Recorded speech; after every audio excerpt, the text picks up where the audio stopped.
स्वराज्य संस्थापक छत्रपती शिवाजी महाराज, स्वराज्य रक्षक छत्रपती संभाजी महाराज, राजश्री शाहू महाराज ज्यांनी या देशाला संविधान दिलं असे भारतरत्न विश्वरत्न डॉक्टर बाबासाहेब आंबेडकर, लोकशाहीर अण्णाभाऊ साठे, तसेच माता जिजाऊ, माता रमाई, माता भीमाई, माता सावित्री, राजमाता अहिल्यादेवी होळकर आणि अखिल विश्वामध्ये न्याय, स्वातंत्र्य, समता, बंधुत्वता यासाठी अखंडितपणे लढा दिला त्या तमाम राष्ट्रपुरुषांना आणि राष्ट्रमातांना आपल्या प्रचंड टाळ्यांच्या कडकडात मी प्रथमतः अभिवादन करतो।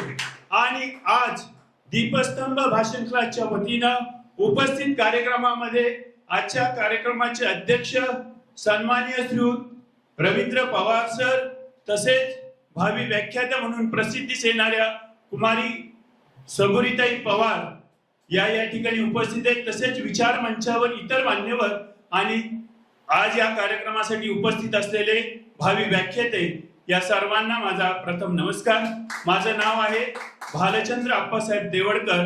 मी विषय घेतलाय छत्रपती शिवाजी महाराज।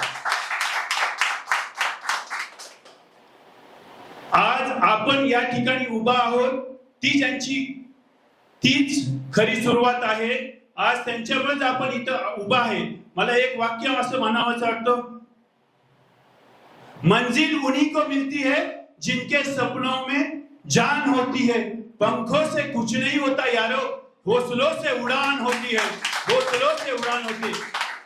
हिंदवी स्वराज्याचे संस्थापक छत्रपती शिवाजी महाराजांचा जन्म 1630 ला शिवनेरी गडावर झाला।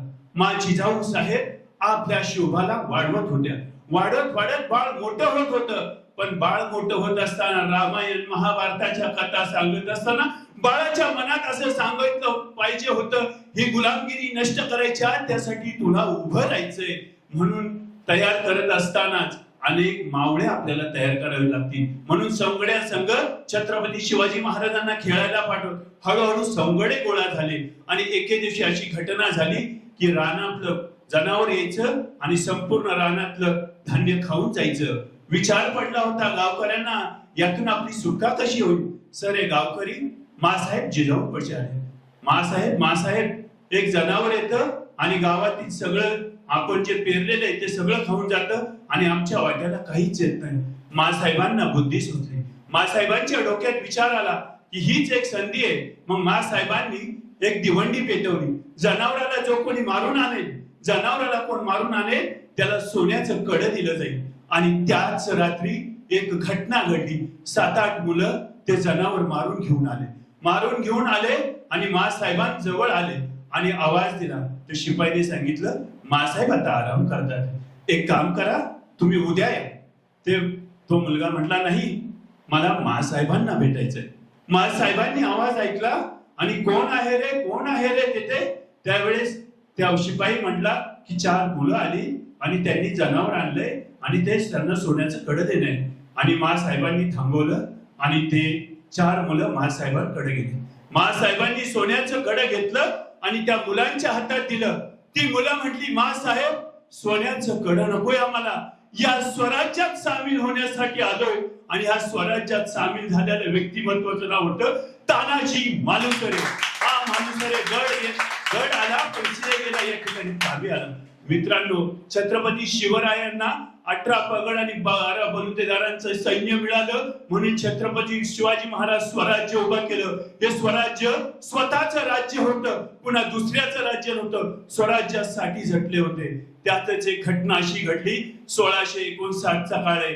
या भूमीला एक प्रचंड असा अफजल खानासारखा धुडगूस घालणारा माणूस येत होता। छत्रपती शिवाजी राजांनी एक नियोजन केलं की ह्या अफजल खानाला आपण इथं धडा शिकवायचा आहे। तो तेवढ्या ताकदीचा आहे, आपलं नियोजन तेवढ्याच ताकदीचं असावं। हे नियोजन असताना गड निवडलाय प्रतापगड। हा गड प्रतापगड का निवडला, त्या दऱ्या खोऱ्यातून येणाऱ्या सैन्यासाठी काय असेल काय नाही, किती माणसं याची सारं नियोजन या प्रतापगडावर केलं गेलं आणि शबीना सजला गेला। प्रतापगडावरती शबीना सजला गेला आणि अफजल खान हा कपटी आहे, अफजल खान हा धूर्त आहे आपल्याला तो फसवू शकतो हे छत्रपती शिवाजी महाराजांनी प्रथमताच ओळखलं होतं. म्हणून अंगात चिलखत घातलं होतं आणि वाघाची नखे स्वतःजवळ ठेवली होती आणि आलिंगन द्यायसाठी तो अवाढव्य अफजल खानाला वाटलं हा छोटा शिवाय आपल्या ताब्यात येईल आणि आपण शिवाला चाकूनी मारू शकू. पण त्याला माहित नव्हतं छत्रपती शिवाजी महाराज किती बुद्धिमान, हुशार आणि चातुर्य. याचाच दंगा त्याला बसला आणि अफजल खानाचा कोटला बाहेर पडला. हे शिवरायांनी केलं, त्यामुळे आपण स्वराज्यात उभा आहे. मित्रांनो, स्वराज्यानंतर दुसरं एक संकट होतं ते 1660 ला आलं. हे संकट होतं पन्हाळगड ते विशाळगड. पन्हाळगडाचा वेढा उठवणं अत्यंत गरजेचं होतं आणि पन्हाळगडाचा वेढा जर उठवला नाही तर आपला शेतकरी राजा उपाशी राहील. कुलवाडी भूषण म्हणून त्या छत्रपती शिवाजी राजांना म्हटलं जातं. म्हणून छत्रपती शिवाजी राजांनी हा प्रयत्न केला.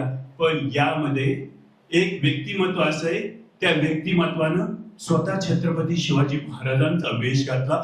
त्या व्यक्तिमत्वाचं नाव होतं शिवा काशी आणि बांदल होते आणि बाजीप्रभू होते.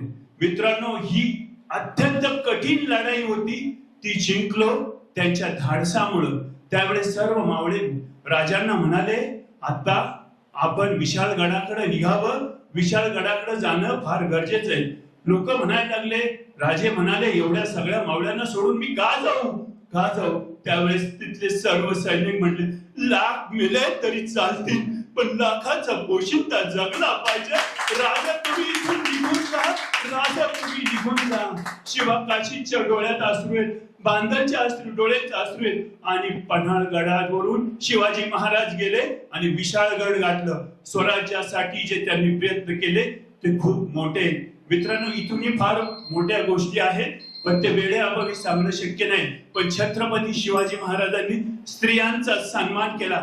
शाहिस्ते खान ज्यावेळेस पुण्यावर चालून आला त्यावेळेस शाहिस्ते खानाची बोटं छाटली गेली. पण शाहिस्ते खानाची बहीण चुकून पुण्यातच राहिली आणि त्यावेळेस म्हणाले, हुजूर बहन आपकी नहीं है.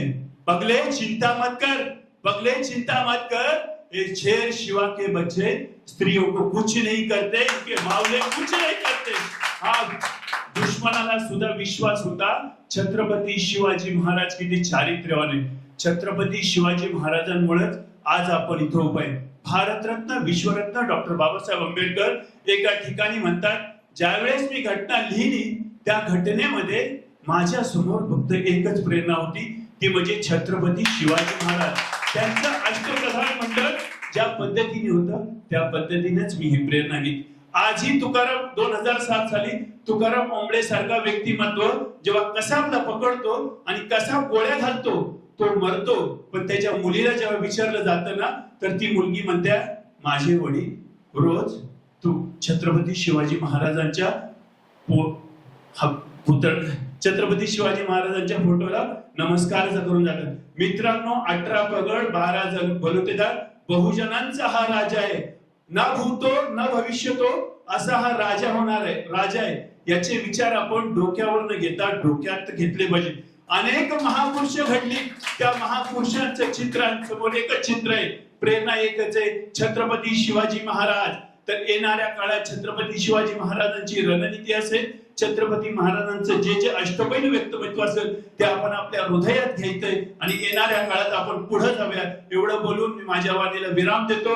जय हिंद, जय महाराष्ट्र, जय भारत. इतिहास उभा केला.